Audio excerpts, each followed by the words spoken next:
Japan के एक पहाड़ी गांव के पास अचानक आसमान से एक रहस्यमयी उल्कापिंड आकर गिरता है। वैज्ञानिकों और अधिकारियों को डर था कि अगर इसे जल्दी नष्ट नहीं किया गया तो बड़ा खतरा पैदा हो सकता है। इसलिए उन्होंने आसपास के गांव वालों को जबरदस्ती काम पर लगा दिया और उन्हें पहाड़ के अंदर जाकर विस्फोटक लगाने का आदेश दिया। अधिकारियों को अच्छी तरह पता था कि उस उल्कापिंड से बेहद खतरनाक विकिरण निकल रहा है, लेकिन फिर भी उन्होंने गांव वालों को सुरक्षा के नाम पर सिर्फ एक पतला सा मास्क दिया। जैसे ही लोग गुफा के अंदर पहुंचे, कुछ ही देर में कई लोग एक एक करके गिरने लगे। उल्कापिंड से निकल रही भयानक विकिरण उनके शरीर को अंदर से खत्म कर रही थी। सैकड़ों लोगों में से केवल एक आदमी ही किसी तरह उस उल्कापिंड के बिल्कुल पास तक पहुंच पाया। उसकी सांसें टूट रही थीं, शरीर जवाब दे चुका था, लेकिन मरने से पहले उसने किसी तरह विस्फोटक लगा ही दिया। जैसे ही संकेत देने वाली लाइट जली, बाहर खड़े कमांडर ने बिना एक पल गंवाए विस्फोट का आदेश दे दिया। लेकिन तभी कुछ ऐसा हुआ जिसकी किसी ने कल्पना भी नहीं की थी। वह आदमी अचानक एक अजीब और डरावनी शक्ति से भर गया। उसका शरीर बुरी तरह टूट चुका था, फिर भी वह गुफा से बाहर निकलने के लिए दौड़ पड़ा। ये देखकर कमांडर भी घबरा गया। उसने तुरंत विस्फोट का बटन दबा दिया। एक भयंकर धमाके के साथ पूरा इलाका कांप उठा और अगले ही पल वह आदमी विस्फोट में पूरी तरह गायब हो गया। कम से कम सबको यही लगा। असल में वह मरा नहीं था। उसके शरीर में एक अजीब परिवर्तन शुरू हो चुका था। उसका शरीर खत्म हो गया, लेकिन उसकी चेतना और अस्तित्व गैस जैसी अवस्था में जीवित रह गए। समय बीतता गया। देखते ही देखते 20 से भी ज्यादा साल गुजर गए। एक दिन देश का मशहूर टीवी चैनल एक लाइव इंटरव्यू कार्यक्रम प्रसारित कर रहा था। सब कुछ सामान्य चल रहा था, लेकिन तभी एक हल्की सफेद धुंध चुपचाप स्टूडियो में दाखिल हुई और वहां बैठे एक प्रोफेसर के कपड़ों के अंदर घुस गई। अगले ही पल प्रोफेसर का शरीर बुरी तरह कांपने लगा। स्टूडियो में मौजूद लोग कुछ समझ पाते उससे पहले ही उनका शरीर हवा में उठने लगा। देश भर के करोड़ों दर्शक यह सब लाइव देख रहे थे और फिर अचानक प्रोफेसर का शरीर फूलने लगा और अगले ही पल एक जोरदार धमाके के साथ उसका शरीर फट गया। चारों तरफ खून और मांस के टुकड़े फैल गए। ये भयावह दृश्य पूरे देश ने अपनी आंखों से देखा। घटना की सूचना मिलते ही पुलिस तुरंत स्टूडियो पहुंची। फर्श पर फैले खून को देखकर अनुभवी पुलिस अधिकारी गामोटो भी कुछ पल के लिए चुप रह गया। लाश इतनी बुरी तरह नष्ट हो चुकी थी कि उसे पहचानना तक मुश्किल था। घटना स्थल से कोई ठोस सुराग भी नहीं मिल रहा था, लेकिन वहां मौजूद एक गवाह जरूर थी। वह थी कार्यक्रम की होस्ट आक्यू। और हैरानी की बात यह थी कि आक्यू कभी गामोटो की प्रेमिका रह चुकी थी। कई सालों बाद दोनों आमने सामने खड़े थे। पुरानी यादों और अजीब खामोशी ने माहौल को और भी असहज बना दिया। गामोटो ने औपचारिक तरीके से घटना के बारे में पूछताछ शुरू की, जबकि आक्यू का ध्यान कहीं और था। तभी उसे एक पुरानी बात याद आई। घटना से कुछ समय पहले उसे एक रहस्यमयी पार्सल मिला था। जब उसने डिब्बा खोला तो उसके अंदर कुछ भी नहीं था, सिर्फ एक QR कोड रखा हुआ था। जैसे ही उसने उसे स्कैन किया, मोबाइल स्क्रीन पर एक वीडियो चल पड़ा। वीडियो में सूट पहने एक आदमी दिखाई दिया। उसने खुद को गैस मैन बताया। फिर उसने बेहद शांत आवाज में दावा किया कि टीवी स्टूडियो में हुई हत्या उसी ने करवाई है। लेकिन उसकी अगली बात ने सबको और भी ज्यादा चौंका दिया। उसने घोषणा की कि वह जल्द ही एक रेमन रेस्टोरेंट में प्रेस कॉन्फ्रेंस करेगा। वहां वह सबको बताएगा कि उसने हत्या कैसे की, उसका मकसद क्या है और उसका अगला निशाना कौन होगा। इतना ही नहीं, उसने एक खास शर्त भी रखी। ये वीडियो सामने आते ही पूरे देश में हड़कंप मच गया। सोशल मीडिया पर हर तरफ उसी की चर्चा होने लगी। कुछ ही दिनों में गैस मैन इंटरनेट का सबसे चर्चित नाम बन गया। लोग उसकी नकल करते हुए वीडियो बनाने लगे और तरह तरह की अफवाहें फैलने लगीं। लेकिन दूसरी तरफ पुलिस मुख्यालय में माहौल बिल्कुल अलग था। जांच बैठक में बैठे सभी अधिकारियों के चेहरों पर चिंता साफ दिखाई दे रही थी, क्योंकि इस बार उनका सामना किसी साधारण हत्यारे से नहीं बल्कि एक ऐसे रहस्यमयी दुश्मन से था जो शायद इंसान भी नहीं था। पोस्टमार्टम रिपोर्ट आने के बाद मामला और भी रहस्यमयी हो गया। रिपोर्ट के अनुसार प्रोफेसर की मौत शरीर के अंदर हुए विस्फोट से हुई थी, लेकिन सबसे चौंकाने वाली बात यह थी कि घटनास्थल पर बारूद या किसी भी विस्फोटक पदार्थ का एक भी निशान नहीं मिला। ऐसा हत्या का तरीका पहले कभी नहीं देखा गया था। उधर पुलिस ने वीडियो के स्रोत का पता लगाने की भी पूरी कोशिश की, लेकिन उन्हें कोई सुराग नहीं मिला। अब उनके पास सिर्फ एक ही रास्ता बचा था, गैस मैन द्वारा घोषित प्रेस कॉन्फ्रेंस में पहुंचकर उसे गिरफ्तार करना। अगले दिन दोपहर से ही पुलिस ने उस रेमन रेस्टोरेंट के आसपास खड़ी सुरक्षा लगा दी। हर गली और सड़क पर पुलिस तैनात थी। दूसरी तरफ आम लोग और मीडिया भी बड़ी संख्या में वहां पहुंच चुके थे। पूरा इलाका लोगों से खचाखच भर गया था। लेकिन जैसे जैसे समय बीतता गया, लोगों का धैर्य टूटने लगा। शाम के 4 बज चुके थे, फिर भी गैस मैन कहीं दिखाई नहीं दिया। भीड़ में बेचैनी बढ़ने लगी। टीवी होस्ट आक्यू भी परेशान होने लगी। उसे लगने लगा कि शायद गैस मैन ने सबको बेवकूफ बना दिया है। तभी वह खुद रेस्टोरेंट के मालिक के पास गई और उससे कुछ सवाल पूछे। मालिक की बात सुनकर वह हैरान रह गई। उसे पता चला कि यह रेस्टोरेंट तो अभी कुछ साल पहले ही खुला है, जबकि गैस मैन जिस रेमन रेस्टोरेंट की बात कर रहा था वह तो 27 साल पहले इसी जगह मौजूद एक पुरानी दुकान थी। ये सुराग मिलते ही आक्यो तुरंत अपनी टीम के साथ वहां से निकल गई। कुछ देर बाद वे शहर के एक पुराने और जर्जर रेमन रेस्टोरेंट के सामने खड़े थे। ये दुकान कई सालों से बंद पड़ी थी, दरवाजे टूट चुके थे और अंदर धूल जमी हुई थी। लेकिन जैसे ही वे अंदर पहुंचे उनकी सांसें थम गईं, क्योंकि गैसमैन सचमुच वहां मौजूद था। वह बिल्कुल शांत होकर हॉल के बीचों बीच खड़ा था। आक्यो और उसके साथियों के चेहरे उत्साह से चमक उठे। उन्हें एहसास हो गया कि शायद देश का सबसे बड़ा एक्सक्लूसिव इंटरव्यू अब उनके हाथ लगने वाला है। कैमरा चालू हुआ और गैसमैन ने अपनी कहानी सुनानी शुरू की। उसने स्वीकार किया कि प्रोफेसर सानो की हत्या उसी ने की थी, लेकिन उसके अनुसार यह हत्या नहीं बल्कि बदला था। उसने कहा कि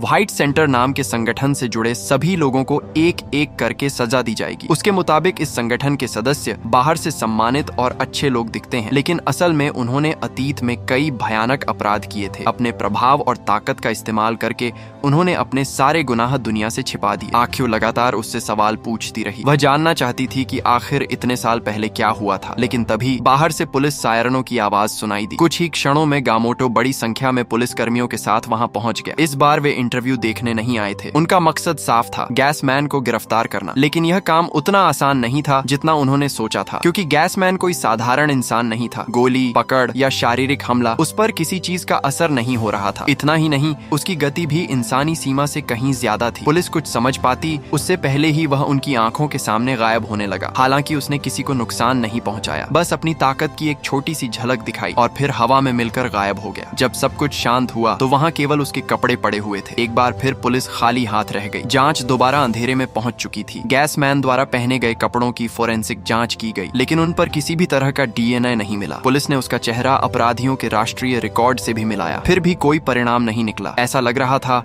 मानो वह आदमी कभी अस्तित्व में था ही नहीं। काफी खोजबीन के बाद पुलिस को सिर्फ एक छोटी सी चीज मिली। उसकी जैकेट के बटन पर एक खास निशान बना हुआ था। यही अब तक का सबसे महत्वपूर्ण सुराग था। उधर गैसमैन, जिस व्हाइट सेंटर संगठन का नाम बार बार ले रहा था, पुलिस ने उसकी भी जांच शुरू की। उन्हें पता चला कि यह संगठन लगभग 30 साल पहले स्थापित हुआ था, लेकिन इंटरनेट और सरकारी रिकॉर्ड में इसके बारे में बेहद कम जानकारी मौजूद थी। इतनी कम कि यह बात अपने आप में संदिग्ध लग रही थी, मानो किसी ने जानबूझकर इस संगठन के इतिहास को दुनिया की नजरों से मिटा दिया हो। और यही रहस्य अब इस पूरी कहानी का सबसे खतरनाक हिस्सा बनता जा रहा था। पुलिस की जांच धीरे धीरे अतीत के उन राज्यों तक पहुंचने लगी जिन्हें वर्षों से छिपाकर रखा गया था। पुराने सरकारी अभिलेखों की छानबीन के दौरान उन्हें एक बेहद महत्वपूर्ण दस्तावेज मिला। उसमें लिखा था कि कई साल पहले विश्व बाल शांति प्रदर्शनी के आयोजन से ठीक पहले एक उल्कापिंड गिरा था, लेकिन उस घटना की सच्चाई जनता से छिपा ली गई थी। सरकार नहीं चाहती थी कि लोग घबरा जाएं या प्रदर्शनी पर कोई असर पड़े। सबसे हैरान करने वाली बात यह थी कि जिस प्रोफेसर सानो की हत्या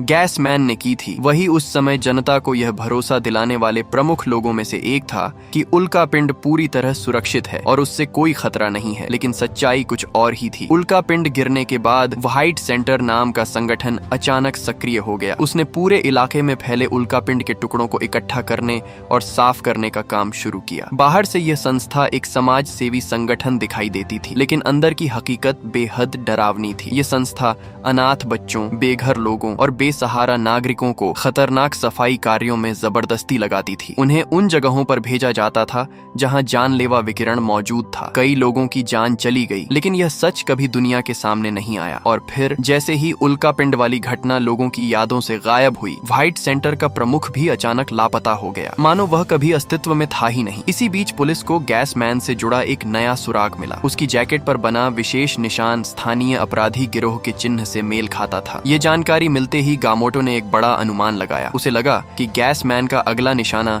शायद उसी गिरोह का सरगना होगा। लेकिन किस्मत से पहले खबर पहुंच गई और पुलिस से भी पहले यह सूचना सीधे अपराधी सरगना तक पहुंच गई। कारण भी साफ था, कई सालों से उसने पुलिस विभाग के अंदर अपने मुखबिर बिठा रखे थे। जैसे ही उसे पता चला कि गैसमैन उसके पीछे पड़ चुका है, उसके चेहरे पर कोई खास हैरानी नहीं दिखाई दी, मानो उसे पहले से अंदाजा था कि एक दिन यह हिसाब चुकाना पड़ेगा। उसने तुरंत अपने सैकड़ों हथियार बंद लोगों को सुरक्षा में लगा दिया। हर दरवाजे पर पहरा बैठा दिया गया। आसपास के पूरे इलाके को किले में बदल दिया गया। लेकिन वे यह नहीं समझ पाए कि उनका दुश्मन इंसानों जैसे नियमों से बंधा नहीं था। गैसमैन के लिए दीवारें, दरवाजे और सुरक्षा घेरा कोई मायने नहीं रखते थे। वह बिना आवाज किए कहीं भी पहुंच सकता था, और एक बार जब वह अपने लक्ष्य की पहचान कर लेता तो फिर उसे रोकना लगभग असंभव था। सरगना ने बचने के लिए विशेष रूप से तैयार की गई एक बुलेट प्रूफ गाड़ी का इस्तेमाल किया। उस गाड़ी को इस तरह बनाया गया था कि बाहर की हवा तक अंदर न जा सके। गैसमैन ने कई बार अंदर घुसने की कोशिश की, लेकिन उसे कोई रास्ता नहीं मिला। ऐसा लग रहा था कि इस बार शायद उसका शिकार बच जाएगा, लेकिन गैसमैन हार मानने वालों में से नहीं था। उसने एक अलग रास्ता चुना। वह सीधे शहर की सीवर लाइन में घुस गया और फिर कुछ समय बाद सब कुछ खत्म हो गया। जब पुलिस घटनास्थल पर पहुंची तब तक अपराधी सरगना मर चुका था। उसकी मौत इतनी रहस्यमयी थी कि किसी को समझ नहीं आया कि आखिर गैसमैन उसके पास पहुंचा कैसे। जैसा कि वह हर बार करता था,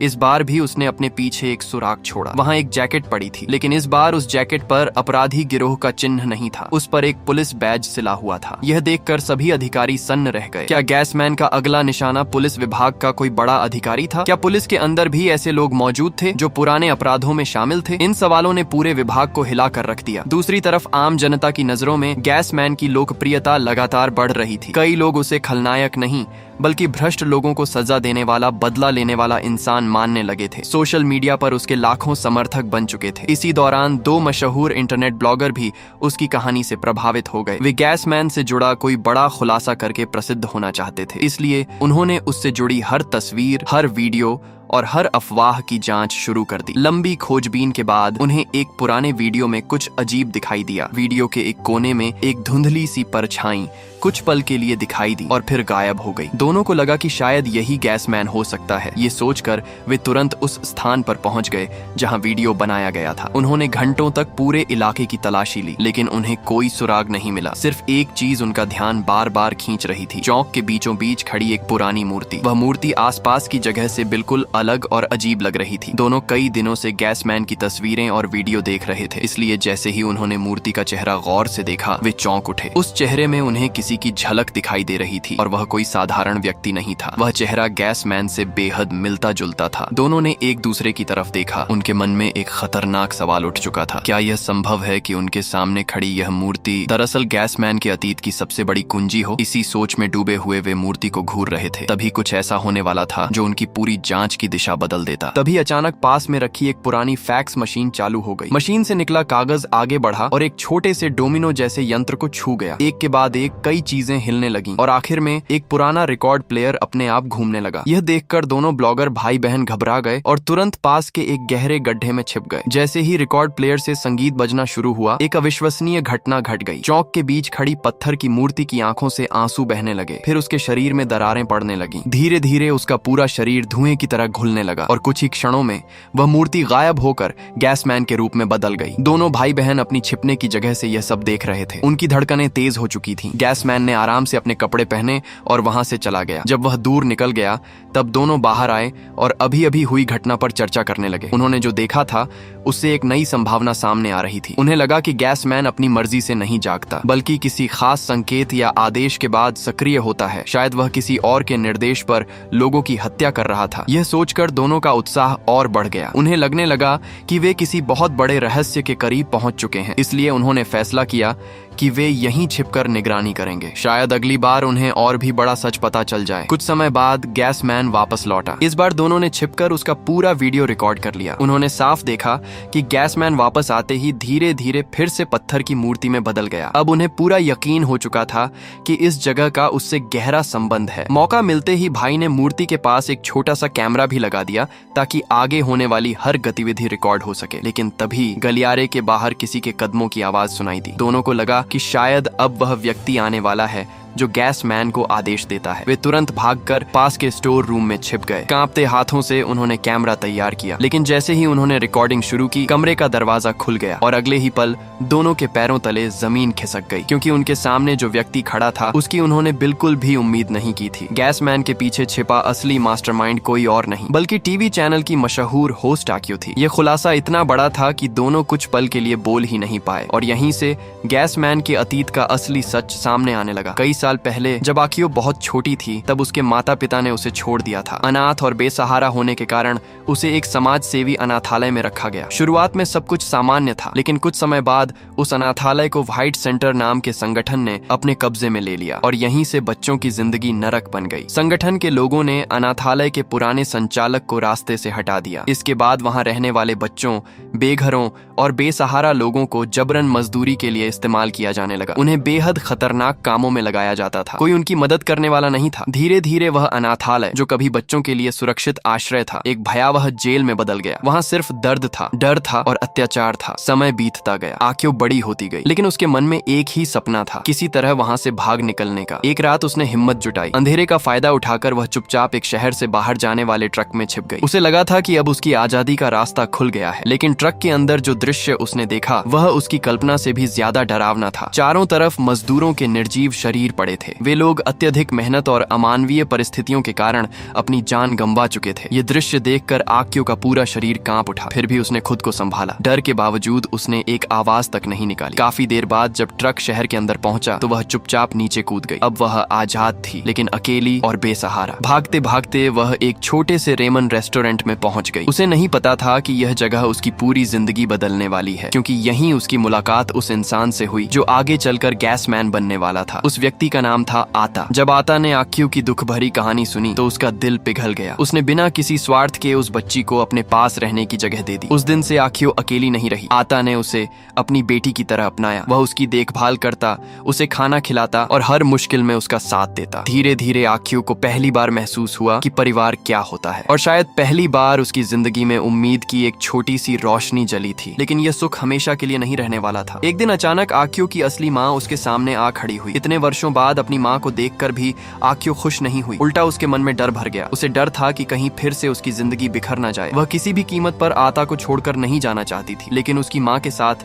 एक खतरनाक दिखने वाला टैटू वाला आदमी भी आया था। जब उन्होंने आक्यो को साथ ले जाने की कोशिश की तो आता बीच में आ गया। वह आक्यो की रक्षा करना चाहता था। बात बढ़ते बढ़ते हाथापाई तक पहुंच गई। आखिरकार पुलिस आ गई और दोनों पक्षों को थाने ले जाया गया। थाने में मामला और उलझ गया, क्योंकि कानूनी तौर पर आता का आक्यो से कोई खून का रिश्ता नहीं था। इसलिए नियमों के अनुसार आक्यो को अपनी माँ के साथ जाना पड़ता। उसी दौरान टैटू वाले आदमी के कहने पर पुलिस ने उस पुराने अनाथालय से भी संपर्क किया जहां आक्यो बचपन में रही थी। सबको लगा कि अब आक्यो को जबरन वहां भेज दिया जाएगा, लेकिन तभी एक चौंकाने वाली बात हुई। अनाथालय के नए संचालक ने कहा कि आक्यो चाहे तो आता के साथ रह सकती है। यह सुनकर छोटी आक्यो बहुत खुश हुई। उसे लगा कि सब कुछ ठीक हो गया, लेकिन उसे नहीं पता था कि उसके पीछे एक बेहद गंदी साजिश छिपी हुई थी। दरअसल यह एक सौदा था। फाइट सेंटर के लोगों ने आता के सामने शर्त रखी थी, अगर वह आक्यो को अपने पास रखना चाहता है तो उसे पहाड़ पर जाकर उस रहस्यमयी उल्कापिंड की सफाई के काम में हिस्सा लेना होगा। यानी आक्यो को अपने पास रखने की कीमत अपनी जान जोखिम में डालना था। जब आक्यो को यह सच्चाई पता चली तो वह घबराकर तुरंत दौड़ी। वह आता को रोकना चाहती थी, लेकिन तब तक बहुत देर हो चुकी थी। उसकी आंखों के सामने एक भयानक विस्फोट हुआ और अगले ही पल आता उस आग और धुएं में गायब हो गया। आक्यो ने यही समझा कि आता मर चुका है। उस दिन के बाद उसका दिल पूरी तरह टूट गया। कई वर्षों तक वह इसी दुख में जीती रही। समय बीतता गया। छोटी आक्यो बड़ी होकर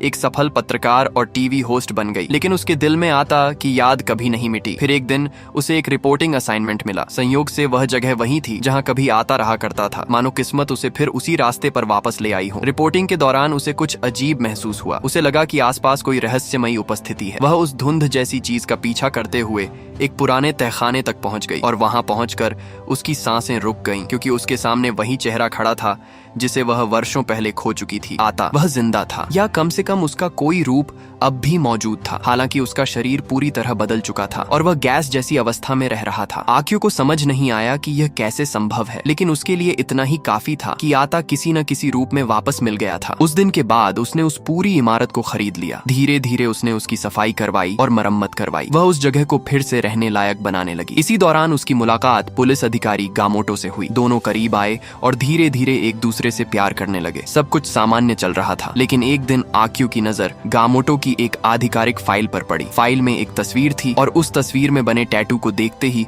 उसका चेहरा बदल गया। वह वही टैटू था जो सालों पहले उसकी माँ के साथ आए उस आदमी के शरीर पर बना हुआ था। आक्यो के भीतर दबा हुआ दर्द फिर जाग उठा। उसे लगा कि अगर वह आदमी उस दिन नहीं आता तो उसे थाने नहीं ले जाया जाता, और अगर उसे थाने नहीं ले जाया जाता तो शायद आता को उस खतरनाक काम के लिए मजबूर नहीं किया जाता। उसके मन में वर्षों पुराना गुस्सा फिर से भड़क उठा। जब भी वह दुखी होती या पुरानी यादों में खो जाती, वह तहखाने में चली जाती। वहाँ एक पुराना रिकॉर्ड प्लेयर था। वह हमेशा आता का पसंदीदा संगीत बजाती। उसे लगता था कि इससे उसे सुकून मिलता है, लेकिन उसे बिल्कुल अंदाजा नहीं था कि यही संगीत एक चमत्कार कर रहा है। हर बार जब वह धुन बजाती, पत्थर बना हुआ आता धीरे धीरे जागने लगता। एक दिन वह सचमुच जीवित हो उठा, लेकिन उसकी हालत सामान्य नहीं थी। उसके पास अपनी कोई स्पष्ट यादें नहीं थी। वह बार बार सिर्फ एक ही सवाल दोहराता रहता था। उसकी चेतना अधूरी हुई थी, उसका अस्तित्व टूटा हुआ था और यहीं से सब कुछ बदल गया। आक्यू ने धीरे धीरे उसे आदेश देने शुरू कर दिए। उसने उसे उन लोगों को खोजने और मारने के लिए भेजना शुरू किया जिन्होंने उसके बचपन को नरक बनाया था, जिन लोगों ने व्हाइट सेंटर के अत्याचारों को छिपाया था, जिन लोगों की वजह से आता की जिंदगी बर्बाद हुई थी और जिनकी वजह से हजारों निर्दोष लोग पीड़ित हुए थे। दूसरी तरफ आक्यू अपने पत्रकार होने का फायदा उठा रही थी। गैसमैन की बढ़ती लोकप्रियता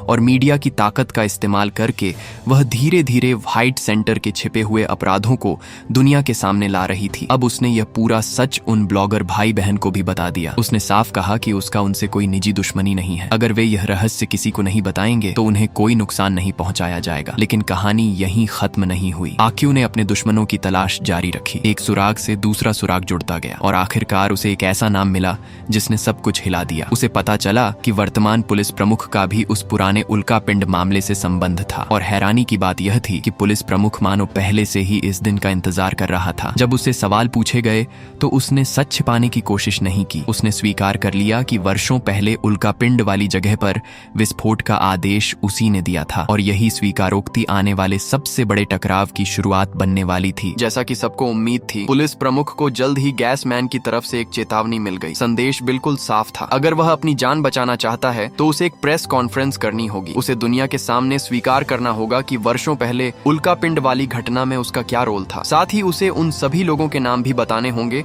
जो उस साजिश में शामिल थे। अब उसके पास कोई दूसरा रास्ता नहीं था, इसलिए उसने तुरंत घोषणा कर दी कि वह एक प्रेस कॉन्फ्रेंस आयोजित करेगा और उस पुराने मामले की पूरी सच्चाई जनता के सामने रखेगा। लेकिन वह कभी उस प्रेस कॉन्फ्रेंस तक पहुंच ही नहीं पाया। रास्ते में ही उसकी हत्या कर दी गई। ये घटना सबके लिए चौंकाने वाली थी, क्योंकि इस बार हत्या गैसमैन ने नहीं की थी। इसका मतलब साफ था, उस पुराने रहस्य के पीछे कोई और भी था, कोई ऐसा व्यक्ति जो अब तक परछाइयों में छिपा बैठा था और जिसकी ताकत तथा पहुंच पुलिस प्रमुख से भी कहीं ज्यादा थी। असल में यह छिपा हुआ खिलाड़ी लंबे समय से पर्दे के पीछे सारी चालें चल रहा था और अब उसने एक ऐसा कदम उठाया जिसने पूरी कहानी की दिशा बदल दी। उसने किसी तरह गैसमैन के गुप्त ठिकाने का पता लगा लिया। वह उसी तहखाने तक पहुंच गया जहां पत्थर की मूर्ति मौजूद थी। फिर उसने रिकॉर्ड प्लेयर चलाया और गैसमैन को जगा दिया। लेकिन इस बार आदेश आक्यू ने नहीं दिए थे, आदेश उस रहस्यमयी नेता ने दिए थे। उसने गैसमैन को एक के बाद एक कई हत्याओं का निर्देश दिया और सबसे डरावनी बात यह थी कि जिन लोगों को निशाना बनाया गया उनमें से ज्यादातर उसके राजनीतिक प्रतिद्वंद्वी थे। वह चुनाव लड़ रहा था और अपने रास्ते के हर बड़े विरोधी को हटाना चाहता था। उसके लिए गैसमैन कोई इंसान नहीं था, बल्कि एक ऐसा हथियार था जिसे अपनी सुविधा के अनुसार इस्तेमाल किया जा सकता था। शहर में फिर से लगातार रहस्यमयी हत्याएं होने लगीं। ये देखकर आक्यू को तुरंत समझ आ गया कि कुछ गड़बड़ है, क्योंकि ये हत्याएं उसकी योजना का हिस्सा नहीं थीं। वह तुरंत गामोटो को लेकर तहखाने पहुंची। वहां पहुंचकर उन्होंने मूर्ति के पास कुछ देखा। वह वही कैमरा था जिसे ब्लॉगर भाई बहन ने पहले लगाया था। सौभाग्य से कैमरे ने सब कुछ रिकॉर्ड कर लिया था। वीडियो में साफ दिखाई दे रहा था कि वही रहस्यमयी नेता गैसमैन को आदेश दे रहा है। अब उनके पास सच्चाई का सबूत था, लेकिन गामोटो के चेहरे पर चिंता साफ दिखाई दे रही थी, क्योंकि जिस आदमी का चेहरा वीडियो में था वह कोई साधारण व्यक्ति नहीं था। वह एक बेहद लोकप्रिय चुनावी उम्मीदवार था। उसकी लोकप्रियता तेजी से बढ़ रही थी और कई लोगों का मानना था कि वह जल्द ही देश के सबसे शक्तिशाली नेताओं में शामिल हो सकता है। गामोटो जानता था कि ऐसे आदमी से टकराना आसान नहीं होगा, लेकिन आक्यू अब पीछे हटने वाली नहीं थी। वह न केवल उस नेता को बेनकाब करना चाहती थी, बल्कि गैसमैन को हमेशा के लिए हत्या करने से भी रोकना चाहती थी। और इसके लिए उसने एक बेहद जोखिम भरी योजना बनाई। उसने गामोटो को तहखाने में ही रुकने के लिए कहा। कुछ समय बाद उस नेता के आदमी वहां पहुंच गए। उन्होंने गामोटो को पकड़ लिया और उससे पूछताछ शुरू कर दी, लेकिन गामोटो ने पहले से तय योजना के अनुसार जवाब दिया। उसने जानबूझकर उन्हें बताया कि आक्यू कैमरे की मेमोरी कार्ड लेकर भाग गई है और अब सारे सबूत उसी के पास हैं। ये सुनते ही वह नेता घबरा गया। उसे लगा कि अगर वीडियो बाहर आ गया तो उसका राजनीतिक करियर खत्म हो जाएगा। इसलिए उसने बिना देर किए गैसमैन को नया आदेश दिया, आक्यू को ढूंढो और उसे खत्म कर दो। लेकिन यही तो आक्यू चाहती थी। उसने पहले ही मेमोरी कार्ड का वीडियो इंटरनेट पर अपलोड कर दिया था। वीडियो सामने आते ही पूरे देश में हंगामा मच गया। जो लोग कल तक उस नेता का समर्थन कर रहे थे वे अब उसके खिलाफ हो गए। सोशल मीडिया पर उसकी जमकर आलोचना होने लगी। उसके राजनीतिक विरोधियों को भी हमला करने का मौका मिल गया। कुछ ही समय में उसकी लोकप्रियता जमीन पर आ गई। सालों से बनाई गई उसकी छवि पूरी तरह टूट गई। आक्यू की योजना का पहला हिस्सा सफल हो चुका था। अब बचा था सबसे कठिन काम। गैस मैन को आक्यू की योजना का आखिरी और सबसे खतरनाक चरण अब शुरू हो चुका था। वह अच्छी तरह जानती थी कि गैस मैन को रोकना आसान नहीं होगा, लेकिन दुनिया में शायद उससे बेहतर कोई नहीं जानता था कि गैस मैन कैसे सोचता है और उसे कैसे फंसाया जा सकता है। इसी विश्वास के साथ उसने एक साहसी योजना बनाई। वह गैस मैन को अपने पीछे लगाकर सीधे रेडियो स्टेशन की इमारत तक ले गई। उस इमारत के अंदर एक विशेष तिजोरी कक्ष था। यह उन गिनी चुनी जगहों में से एक था जो लगभग पूरी तरह बंद और हवा रहित थे। आक्यू का मानना था कि अगर गैस मैन इस कमरे के अंदर फंस गया तो उसके लिए बाहर निकलना लगभग असंभव हो जाएगा। योजना के अनुसार गैस मैन उसका पीछा करते हुए तिजोरी के अंदर पहुंच गया, लेकिन इस बार वह बेहद गुस्से में था। जैसे ही वह अंदर दाखिल हुआ, उसका गैसीय शरीर भयंकर तूफान की तरह घूमने लगा। कुछ ही क्षणों में आक्यो हवा में उठ गई। उसका पूरा शरीर उस सफेद धुएं के बवंडर में फंस चुका था। उधर गामोटो पूरी ताकत से वहां पहुंचने की कोशिश कर रहा था, लेकिन जब तक वह पहुंचा तब तक बहुत देर हो चुकी थी। अचानक एक जबरदस्त विस्फोट हुआ, इतना भयानक कि पूरी इमारत कांप उठी। तिजोरी के अंदर मौजूद हर चीज पल भर में नष्ट हो गई। धूल, धुआं और मलबा चारों तरफ फैल गया और फिर सब कुछ शांत हो गया। इसके बाद कहानी सीधे 1 साल आगे बढ़ती है। इस 1 साल में व्हाइट सेंटर से जुड़े लगभग सभी राज्य दुनिया के सामने आ चुके थे। अनाथालयों में हुए अत्याचार, उल्कापिंड घटना की सच्चाई, भ्रष्ट अधिकारियों की भूमिका और वर्षों से छिपाए गए अपराध, सब कुछ उजागर हो चुका था। जो लोग कभी सम्मानित माने जाते थे अब जनता की नजरों में अपराधी बन चुके थे। लेकिन इस पूरे मामले के 2 सबसे महत्वपूर्ण लोग, आक्यो और गैस मैन, दोनों गायब थे। उनका कोई पता नहीं चला, न कोई शव मिला, न कोई पुख्ता सबूत। अधिकांश लोगों ने यही मान लिया कि उस अंतिम विस्फोट में दोनों की मौत हो गई। समय बीतता गया। एक दिन गामोटो अपने घर के सोफे पर अकेला बैठा था। उसके सामने वही पुराना रिकॉर्ड प्लेयर रखा था। वह धीरे धीरे घूम रहा था और उसमें से वही परिचित धुन बज रही थी, वही धुन जो कभी आता को जगाया करती थी। गामोटो चुपचाप उस संगीत को सुन रहा था। तभी अचानक खिड़की की दरार से 2 पतली सफेद धुएं की लहरें अंदर आईं। वे धीरे धीरे कमरे में तैरने लगीं। यह दृश्य देखकर ऐसा लगा मानो कोई वापस लौट आया हो और यहीं पर कहानी समाप्त।